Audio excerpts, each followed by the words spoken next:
Shalom, selamat pagi saudaraku yang dikasihi di dalam nama Tuhan kita Yesus Kristus. Kita mengucap syukur kepada Tuhan, meskipun ada banyak tantangan di sekeliling kita tetap bisa di dalam kondisi yang baik. Ini semua karena penyertaan Tuhan di dalam kehidupan kita. Saya percaya di dalam segala hal yang terjadi di dalam kehidupan kita, Tuhan punya rencana. Tuhan punya kehendak yang indah di dalam kehidupan kita, asal kita tetap setia berjalan bersama dengan Tuhan. Puji Tuhan. Kita masuk pada bagian yang kedua dari serial khotbah The Story Behind the Song, di mana saat ini kita akan sama-sama belajar latar belakang satu himne yang sudah begitu terkenal dan begitu menjadi berkat selama ratusan tahun. Nah, himne yang saya pilih hari ini berjudul It Is Well With My Soul, atau terjemahannya Nyamanlah Jiwaku. Ini adalah lagu himne yang sudah menjadi berkat yang luar biasa. Nah, mari kita akan sama-sama melihat terlebih dahulu dan meresapi lagu Nyamanlah Jiwaku ini seperti apa, sebelum saya akan masuk pada pembahasan The Story Behind the Song.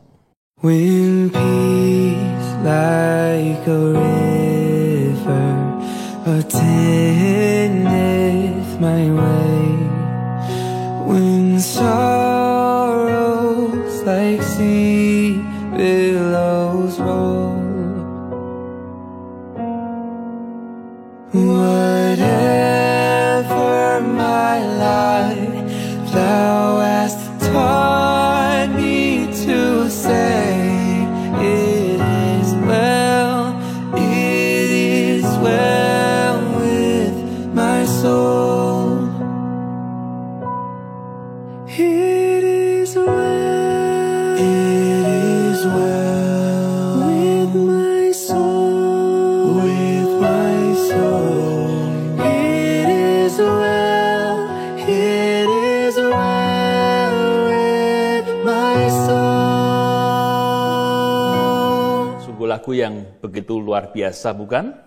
Tahukah Anda bahwa notasi lagu It Is Well With My Soul, Nyamanlah Jiwaku ini, ditulis oleh Philip Paul Bliss, sedangkan liriknya ditulis oleh Horatio Spafford yang lahir pada tanggal 20 Oktober 1828. Nah, saudara, kalau kita memperhatikan kehidupan Horatio Spafford ini, boleh saya katakan kehidupan orang ini agak mirip dengan kehidupan Pak Ayub yang kita bahas beberapa waktu yang lalu.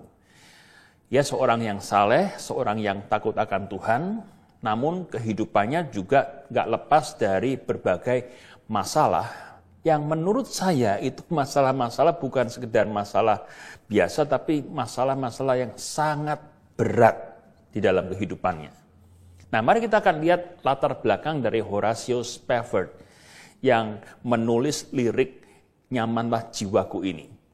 Spafford ini adalah seorang lawyer yang sukses dan kaya raya di Chicago.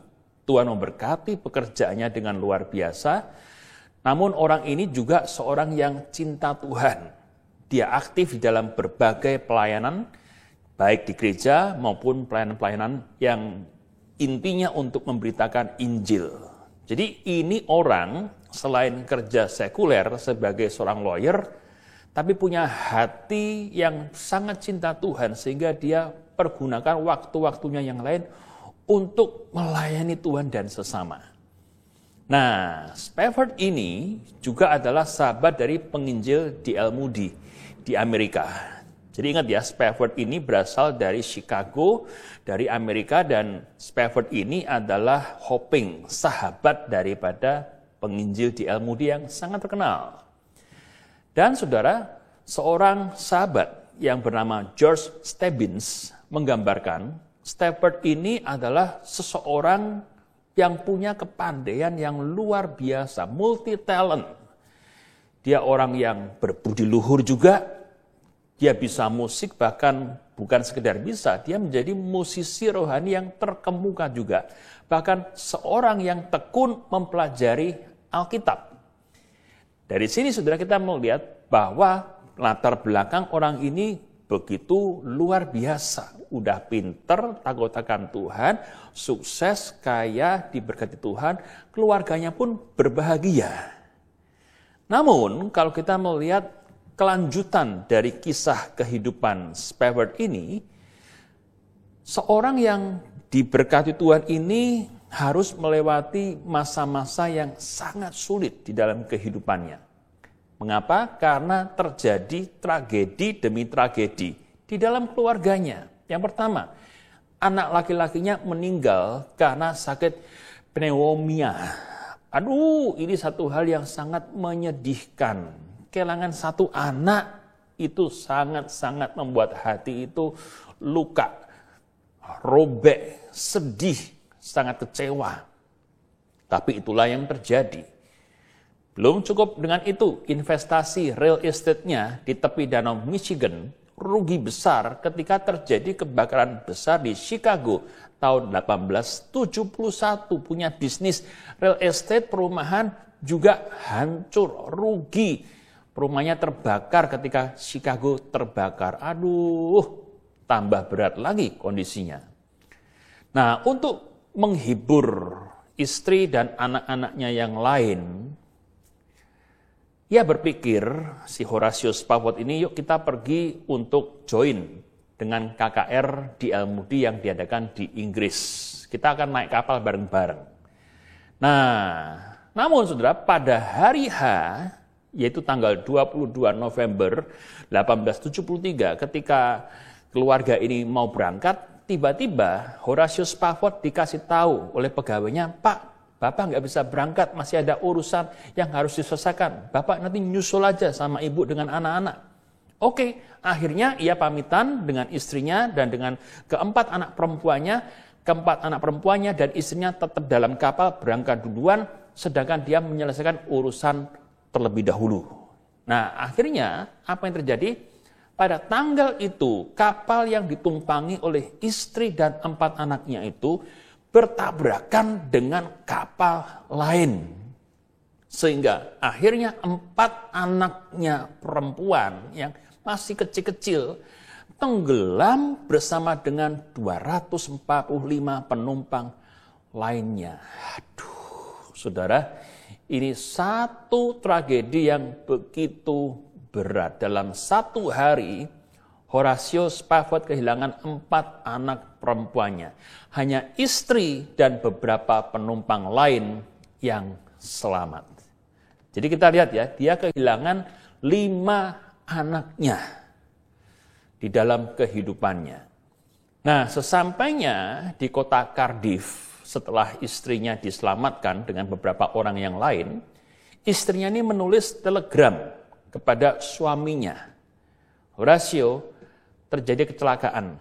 Hanya aku yang selamat. Anak-anak meninggal semua. Anda bisa bayangkan betapa hancurnya hati Horatius Spafford ini. Kemudian, saudara, dalam perjalanan untuk menyusul istrinya, dengan kapal, Spafford ini melewati tempat kejadian di mana keempat anaknya itu tenggelam. Anda bayangkan, seorang bapak lewat di daerah perairan di mana keempat anaknya baru saja tenggelam. Bagaimana perasaannya? Bagaimana pertanyaan-pertanyaan atau rasa yang tidak nyaman di dalam hatinya? Saudara, secara normal orang pasti akan nangis geru-geru.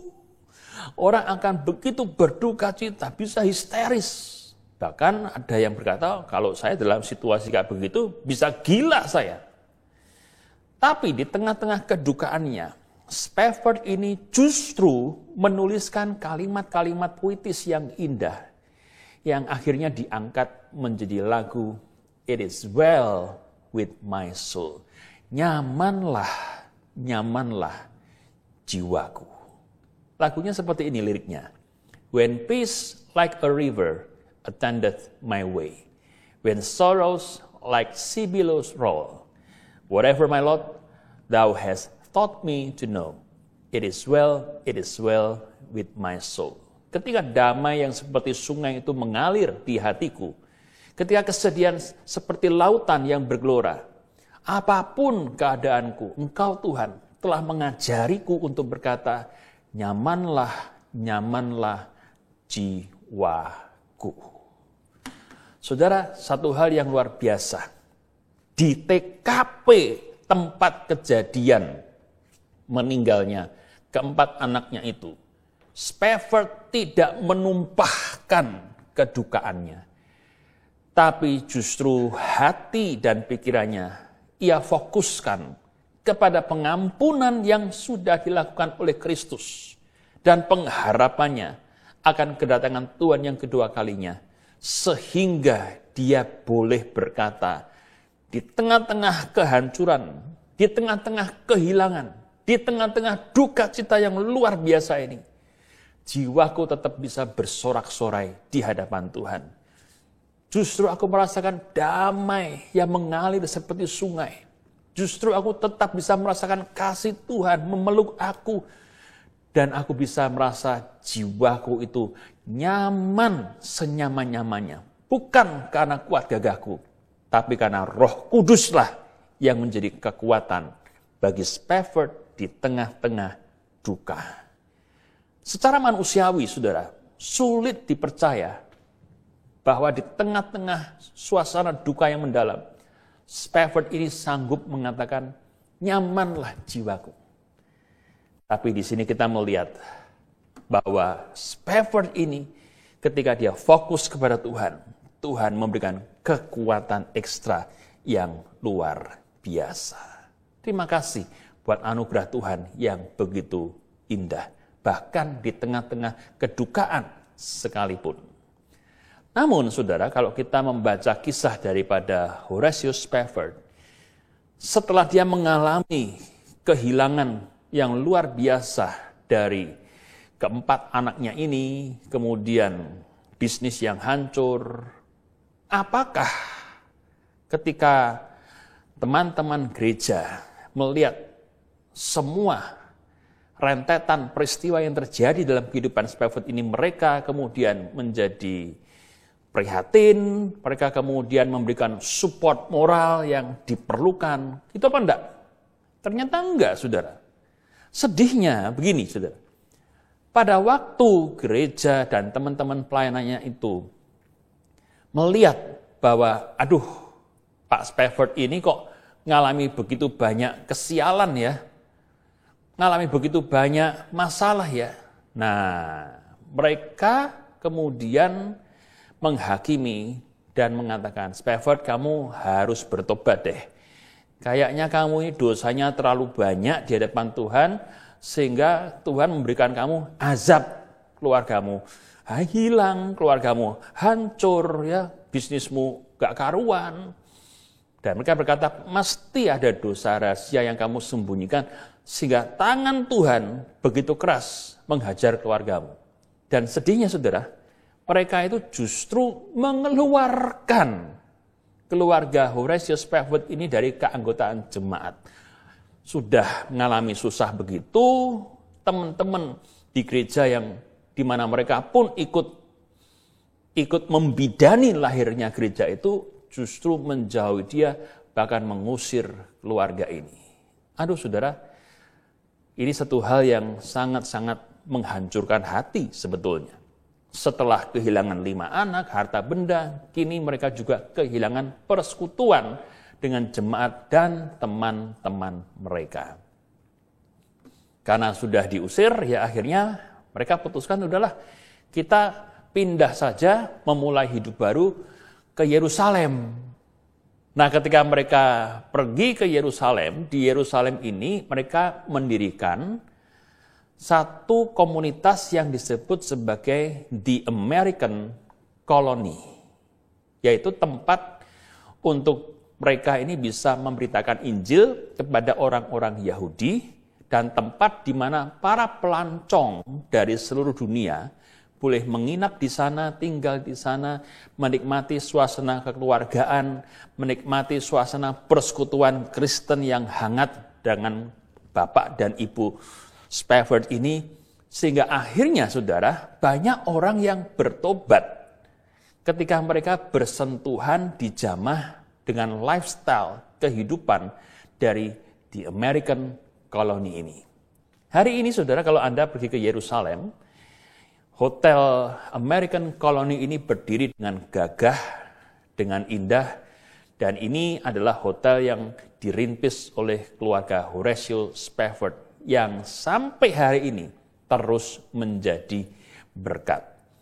Dan Spafford ini menulis banyak himne dan karya tulis lainnya, termasuk sebuah buku kecil yang berjudul 20 Alasan untuk Percaya Kedatangan Tuhan Yesus Sudah Amat Dekat. Saudara, motonya adalah, meskipun aku diserang oleh iblis, hatiku tetap tenang dan tetap teguh, karena Kristus telah menyelamatkanku dan darahnya menebus jiwaku. Di sini kita melihat ketika keluarga Spafford ini bersandar kepada Kristus, mereka dimampukan untuk melewati masa-masa yang tersulit di dalam kehidupan mereka dengan penuh kemenangan. Nah, hari ini mari kita belajar beberapa pelajaran berharga dari kisah di balik lagu It Is Well With My Soul. Yang pertama, saudara, kita belajar di sini bahwa yang namanya hujan badai atau masalah itu turun kepada orang yang baik dan juga orang yang jahat. Coba kita lihat ayatnya di dalam Matius 5:45. Karena dengan demikianlah kamu menjadi anak-anak Bapamu yang di sorga, yang menerbitkan matahari bagi orang yang jahat dan orang yang baik, dan menurunkan hujan bagi orang yang benar dan orang yang tidak benar. Tuh ya, perhatikan. Matahari itu turun bagi semua orang. Ya kan? Orang baik disinari matahari. Orang jahat pun juga menikmati matahari. Tapi hujan pun satu hal yang sama. Apakah emangnya kalau Anda baik tidak pernah bakal kehujanan? Kan ya enggak, saudara. Sama saja. Jadi di sini kita melihat satu prinsip bahwa hujan badai atau yang namanya problema kehidupan itu bisa terjadi pada orang yang jahat ataupun orang yang baik sekalipun. Nah, kita kembali kepada kehidupan Horatio Spafford. Dia ini seorang yang cinta Tuhan, seorang yang baik, seorang yang cinta keluarga, suka melayani, successful di dalam usahanya. Tapi kita juga lihat bahwa di dalam kehidupannya penuh dengan musibah. Jadi kesimpulannya apa, saudara? Menjadi orang baik itu tidak selalu melindungi kita dari masalah-masalah yang ada. Contoh, bencana alam, penyakit, kecelakaan, dan lain sebagainya. Tapi memang kalau kita hidup dengan baik, kita ini bisa menghindarkan begitu banyak masalah-masalah yang seharusnya tidak perlu terjadi. Nah, ini satu hal yang harus kita garis bawahi. Akan tetapi, saudara, memang menjadi orang baik itu tidak menjamin hidup ini selalu mulus dan sempurna. Sebab Tuhan memang tidak pernah menjanjikan akan hal itu. Tapi Tuhan berjanji untuk menyertai kita, untuk mendampingi kita, untuk membimbing kita melewati semua badai masalah kehidupan kita. Asal kita mau berjalan seiring dan seirama dengan derap langkah kaki Tuhan. Kalau Tuhan suruh stop, berhenti, ya kita mau nurut, berhenti. Kalau Tuhan suruh belok kiri, belok kiri. Belok kanan, belok kanan.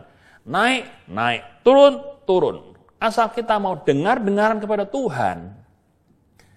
Meskipun kita sedang dihajar oleh berbagai masalah kehidupan, Tuhan memberikan kemenangan, kekuatan bagi kita untuk melewati itu semua dengan baik. Bisa bilang amin? Haleluya. Nah, saat kita fokus kepada Tuhan, Tuhan itu memberikan hikmat dan kekuatan bagi kita untuk terus bertahan di dalam penderitaan dan mendapatkan kemenangan. Itu yang pertama, saudara. Kita melihat bahwa hujan badai turun kepada semua orang. Orang baik bisa kena masalah, tapi Tuhan berjanji, Tuhan menyertai kehidupan orang benar. Sehingga meskipun ia dihajar, dihadapkan dengan masalah, Tuhan memberikan kemenangan pada waktunya. Pelajaran yang kedua, saudara, kita harus memiliki hati yang mengasihi, bukan hati yang sukanya menghakimi. Tuh ya, saya jadi teringat satu lagu yang indah, berikanku hati seperti hatimu, yang penuh dengan belas kasihan. Berikanku mata seperti matamu, memandang tuaian di sekelilingku. Berikanku hati, berikanku mata, berikanku tangan, berikanku kaki seperti milikmu ya Tuhan. Supaya apa? Supaya aku bisa mengasihi orang lain. Supaya aku bisa menjadi berkat bagi orang lain. Bukan supaya aku bisa menghakimi orang lain. Nah, saudara, masalahnya banyak orang Kristen itu merasa ketika ia semakin tahu firman, semakin hafal ayat-ayat Alkitab, semakin suka mendengar khotbah, dia ini jadi punya hati yang suka menghakimi orang-orang lain yang mereka pandang ilmu agamanya lebih cetek daripada mereka. Dan akhirnya apa yang terjadi ketika orang-orang Kristen itu mulai saling menghakimi satu dengan yang lain, perpecahan itu terjadi. Hati-hati, saudara. Tuhan mau hati kita ini penuh kasih, bukan penuh penghakiman. Masih ingat enggak kisah Ayub yang dihakimi oleh Elifas, Bildad, dan Sofar, sahabat-sahabatnya sendiri? Sebagai sahabat, saudara, 3 serangkai ini memang setia kawan kepada Ayub. Mereka datang dari jauh, luangkan waktu, tenaga, biaya untuk sampai dan menghibur Ayub ketika Ayub sedang dalam kesakitan dan penderitaan. Tapi negatifnya, saudara, mereka ini memandang diri mereka ini lebih benar daripada Ayub dan berkata, Ayub, kamu ini kena azab dari Tuhan. Dosamu mesti ayo koreksi. Nah, orang lagi dalam kondisi sakit, dalam kondisi down, dan dia tahu dia nggak berbuat salah, dihakimi seperti itu, sakit nggak hatinya? Sakit. Kalau Anda yang dalam posisi Ayub, kecewa apa enggak? Kecewa. Kenapa? Karena orang-orang dekat yang seharusnya mensupport, membesarkan hati, justru malah menghancurkan hati dan membuat kekecewaan yang dalam. Nah, saudara, dari sini kita melihat bahwa makin lama ikut Tuhan, belum tentu orang itu semakin dewasa imannya. Karena apa? Karena banyak orang yang semakin lama ikut Tuhan, justru tambah jago menilai dan menghakimi orang lain dengan tanpa kasih dan belas kasihan. Anda perhatikan, saudara, ada satu hal yang menarik dari kisah Ayub dengan ketiga temannya ini. Pada waktu ketiga sahabat itu berargumentasi dengan Ayub, tuh ya, besok kok malah ribut. Tiba-tiba, kalau Anda membaca di dalam Ayub 32, muncullah Elihu. Nah, ini tokoh yang spesial. Siapakah Elihu? Elihu ini adalah sahabat keempat daripada Ayub, yang saya sebut sebagai the fourth buddy. Sahabat nomor 4. Elihu ini paling muda, paling junior di antara ketiga sahabat yang lain, namun paling bijaksana. Elihu ini menyadarkan kepada mereka semua yang lagi debat itu, Ayub dan ketiga temannya, tentang kedaulatan dan kebaikan Tuhan, serta kesempurnaan Tuhan dalam setiap rancangannya. Sehingga pada akhirnya apa? Akhirnya mereka pun mengerti dan punya konsep yang kembali benar di hadapan Allah. Di sini kita melihat saudara, penghiburan itu sangat penting, apalagi penghiburan itu dikatakan oleh hati yang mengasihi dengan tulus.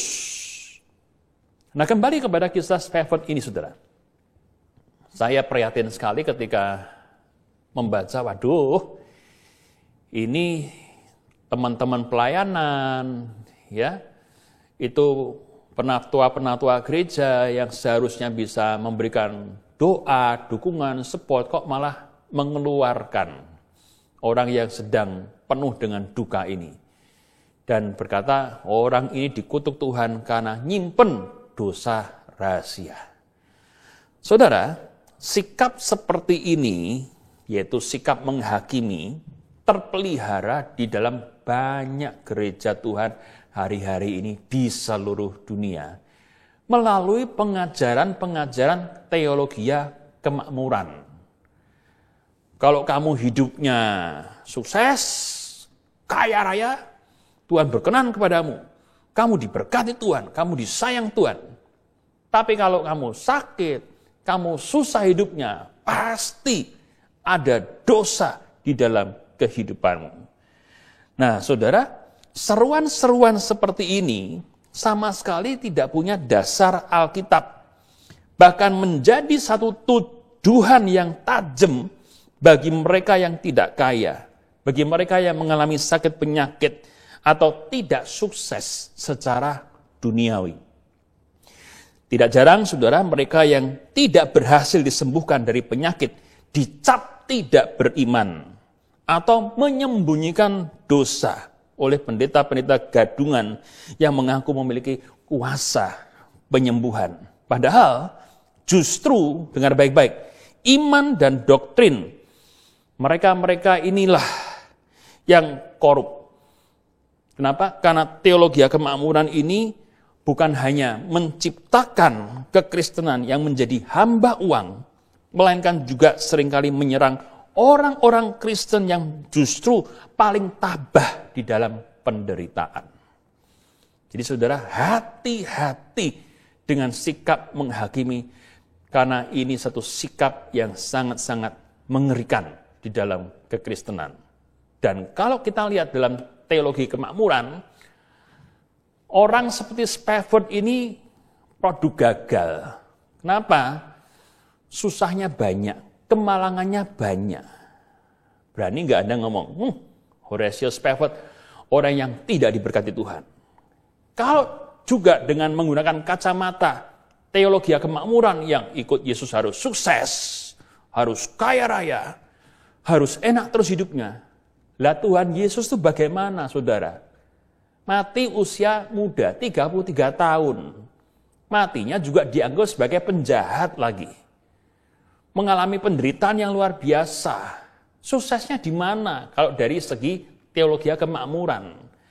Dan saudara, hati-hati karena konsep seperti ini sudah menyesatkan begitu banyak orang Kristen. Hari ini Tuhan mau kita ngecek lagi pengajaran yang kita ikuti. Apakah pengajaran kita sudah benar di hadapan Tuhan? Dan apakah kita sudah mencintai Tuhan lebih dari segala-galanya?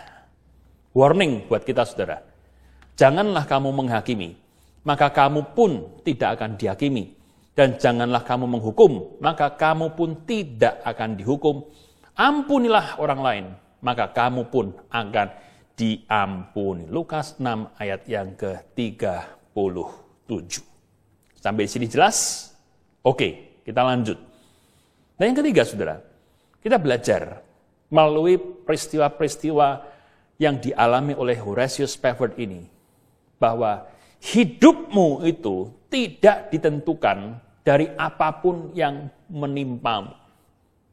Engkau boleh mengalami masalah, kerugian, ditipu orang, dikhianati orang, direndahkan orang, salah langkah, tapi yang penting bagaimana respon kita untuk segera bangkit kembali.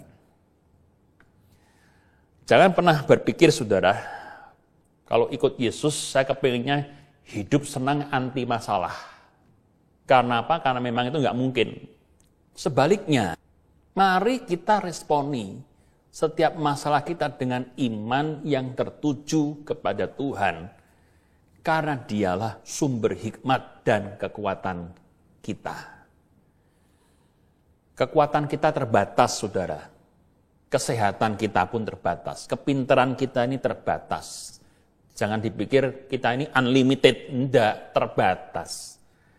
Untuk itu kita butuh Allah yang maha kuasa, yang maha pintar, maha mengasihi, maha kuat itu menopang kita semua supaya kita bisa berjalan extra miles lebih jauh. Dengan kekuatan sendiri kita cuma mampu sampai sini. Tapi bersama dengan Tuhan kita mampu melakukan segala perkara. Karena apa? Karena Tuhanlah yang senantiasa menopang kehidupan kita. Kembali kepada Spafford ini, saudara. Kalau kita lihat-lihat hidupnya yang penuh dengan lika-liku dan penderitaan, sepertinya dia punya daftar yang cukup untuk yang mengeluh, berputus asa, ngomel kepada Tuhan. Tapi kita melihat satu teladan yang dahsyat dalam kehidupan Horatius Spafford ini. Seperti Ayub di tengah-tengah penderitaannya, Spafford ini fokus kepada kesetiaan Tuhan. Dia nggak fokus kepada kesedihannya, kehilangan 5 anak. Dia tidak fokus pada kesedihannya, melihat usahanya, pekerjaannya, bisnisnya, investasinya hancur. Dia tidak fokus kepada rasa sakit hati karena dikeluarkan dari gereja yang dia dirikan bersama dengan teman-temannya. Enggak. Tapi dia fokus kepada kesetiaan Tuhan yang luar biasa. Dia fokus kepada pengorbanan Yesus di kayu salib.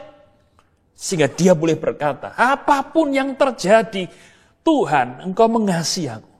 Apapun yang terjadi, kasih-Mu Tuhan gak pernah gagal dalam kehidupanku. Dan itulah saudara yang membuat orang ini setia kepada Tuhan sampai saat yang terakhir. Dan imannya beserta istrinya makin hari makin kuat. Ketika dia menulis lagu itu, nyamanlah jiwaku, nyamanlah jiwaku. Ini lagu menjadi berkat bagi banyak orang. Menguatkan begitu banyak orang. Orang yang tadinya mau bunuh diri ketika mendengar lagu ini dikuatkan kembali. Orang yang lemah menjadi bangkit kembali. Kenapa? Karena di balik lagu ini ada pergumulan yang luar biasa dahsyat. Ada perjalanan iman yang luar biasa. Sehingga spirit lagu ini sungguh-sungguh boleh menjadi kekuatan bagi kita semua yang menyanyikannya. Lagu Nyamanlah Jiwaku ini bukan dikarang karena program. Kita harus bikin lagu berapa untuk tayang, tidak. Bukan karena kita kepingin menyalurkan hobi, bukan. Tapi lagu ini lahir dari pergumulan yang luar biasa. Namun Tuhan memberikan kekuatan kepada Spafford ini. Sehingga akhirnya apa? Spafford ini masuk the second chapter in his life. Masuk pada bab kedua yang lebih kuat bersama dengan Tuhan ketika ia mendirikan American Colony di Yerusalem. Nah, iman dan keberanian Spafford inilah yang harus kita teladani bersama-sama. Seperti yang dikatakan oleh Habakuk 3 ayat 17-19 ini yang menjadi teladan bagi Horatius Spafford juga. Kita baca ya sama-sama. Sekalipun pohon ara tidak berbunga, pohon anggur tidak berbuah, hasil pohon zaitun mengecewakan. Sekalipun ladang-ladang tidak menghasilkan bahan makanan, kambing domba terhalau dari kurungan, dan tidak ada lembu sapi dalam kandang. Namun aku akan bersorak-sorak di dalam Tuhan, beria-ria di dalam Allah yang menyelamatkan aku. Allah Tuhanku itu kekuatanku, Ia membuat kakiku seperti kaki rusa. Ia membiarkanku berjejak di bukit-bukitku. Wow, saudara, Habakuk luar biasa. Kalau diterjemahkan di dalam bahasa sekarang ini, meskipun ATM-ku isinya nggak banyak, meskipun dari hari ke hari saya harus bekerja keras, hasilnya tidak seperti yang diharapkan, meskipun saya masih sakit, meskipun saya belum dijawab doa-doanya, meskipun tunggaan-tunggaan masih belum terbayarkan, aku akan tetap beria-ria, bersorak-sorai dalam Tuhan yang menyelamatkan aku, karena dialah kekuatanku. Ia membuat kakiku seperti kaki rusa yang kuat, yang berjejak di bukit-bukitnya Tuhan. Saudara, apapun yang terjadi, jangan andalkan kekuatan kita yang terbatas, tapi andalkan kuasa Allah yang tidak terbatas, yang menopang kehidupan kita, sehingga hidup kita boleh menjadi kehidupan yang lebih dari pemenang. Puji Tuhan buat firman Tuhan. Dan yang keempat, saudara, yang terakhir, kita melihat di sini bahwa damai sejahtera Allah tetap mengalir di segala musim kehidupan. Saya ingat lagu lama, kasihnya seperti sungai, kasihnya seperti sungai, kasihnya seperti sungai di hatiku, mengalir di waktu susah, mengalir di waktu senang, kasihnya seperti sungai di hatiku, damainya seperti sungai, damainya seperti sungai, damainya seperti sungai di hatiku, mengalir di waktu susah, mengalir di waktu senang, damainya seperti sungai di hatiku. Nah, Anda perhatikan, saudara, menurut dunia, jiwa kita bisa nyaman dan tenang kalau syarat-syarat bahagia terpenuhi. Kebutuhan primer terpenuhi, sekunder terpenuhi, tersier terpenuhi. Kalau itu nggak ada, maka elemen-elemen ketenangan jiwa itu juga nggak ada. Makanya zaman sekarang ini orang sedikit-sedikit butuhnya healing, mau healing. Teori kebutuhan Maslow mengatakan orang itu baru akan nyaman jiwanya, tenang jiwanya, merasa komplit kalau kebutuhan fisiknya terpenuhi. Makan, minum, rumah, baju. Lalu kebutuhan rasa aman terpenuhi.